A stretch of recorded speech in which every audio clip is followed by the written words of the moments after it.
Allah Subhanahu taala Quran-ı Kərimdə möminləri vəsf edərək deyir ki, onlar deyir, oturanda da, uzananda da, ayaq üstə də Allahı zikr eləyərlər. Yəni çox asan, bəlkə də ən asan ibadət növlərindən biridir ki, ancaq günahlar insanı ondan uzaqlaşdırır, insanın nəfsinə ağır gəlir. Necə ki, Peyğəmbər sallallahu aleyhi və səlləm buyurur ki, qul elədiyi günaha görə Allahın ona yazdığı ruzidən məhrum olur. Şeyxülislam rahimehullah deyir ki, bir günah bir neməti aparır. Yəni bir günah bir nemətə bərabərdir. Nemət də tək mal dövlət deyil, zikr də ola bilər, itaət də ola bilər, ibadət də ola bilər, başqa şeylər də ola bilər.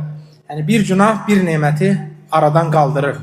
Yəni bizim də olduğumuz günahlar, subhanallah, yəni bu cür zikirləri eləməyimizdən bizi yayındırır ki, Allah subhanahu taala bizim günahlarımızı bağışlasın. Başqa bir hədisdə Peyğəmbər sallallahu aleyhi və səlləm buyurur ki, yəni bu da zikrin əzəmətini göstərən hədisdir ki, Peyğəmbər sallallahu aleyhi və səlləm buyurur ki, deyir ki, qul qiyamət günü gələcək və onun 99 dənə kitabı var. Və kitabın hər bir səhifəsi, yəni kitabda olan bir səhifə gözünün gördüyü məsafə qədər böyükdür. Və bu 99 kitabın neçə səhifəsi var, nə qədərdir, Allah bilir. Yəni bir səhifəsi göz gördüyü qədər böyükdür. Və bu da qulun günahlarıdır. Və Peyğəmbər sallallahu aleyhi ve sellem burada günahkar quldan danışır ki, bu 99 səhifədə hamısı günahlardır. Və sonra qul öz halına baxır. Təbii ki, yəni bilir ki, artıq 99 dənə kitabı var və hamısı da günahlardırsa, özü öz gedəcəyi yerini bilir. Düzdür?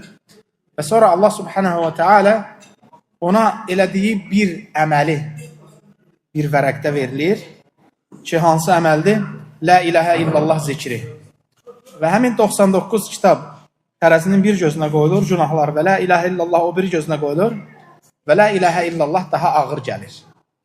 Yəni, subhanallah, bu da zikrin fəzilətindəndir ki, yəni qul nə qədər Allahı çox zikr eləyərsə, qiyamət günü də bir o qədər, yəni dağlar boyda savablarla gəlmiş olar.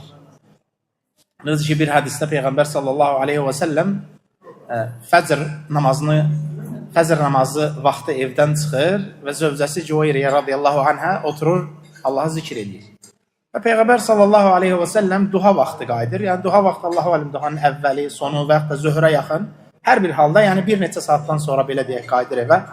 Və görür ki, zövcəsi Cüveyriyə radiyallahu anhə necə idisə, yəni oturub zikr eləyirdi, həmin halda oturub zikrini davam edir. Və Peyğəmbər sallallahu aleyhi və səlləm deyir ki, mən çıxandan bu hal üzrə davam edirsən, deyir ki, bəli ya Rasulullah. Peyğəmbər sallallahu aleyhi və səlləm deyir ki, mən deyir, 4 kəlmə dedim və deyir, sənin bütün bu elədiyin zikirləri bir yerə qoysaq, 4 kəlməndə bir yerə 4 kəlmə daha ağır gələrdi. Hansılardı?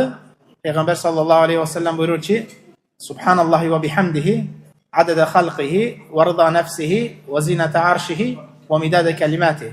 Yəni, səhər və axşam zikirlərində 3 dəfə bu zikri demək ki, bu da ən əzəmətli zikirlərdəndir.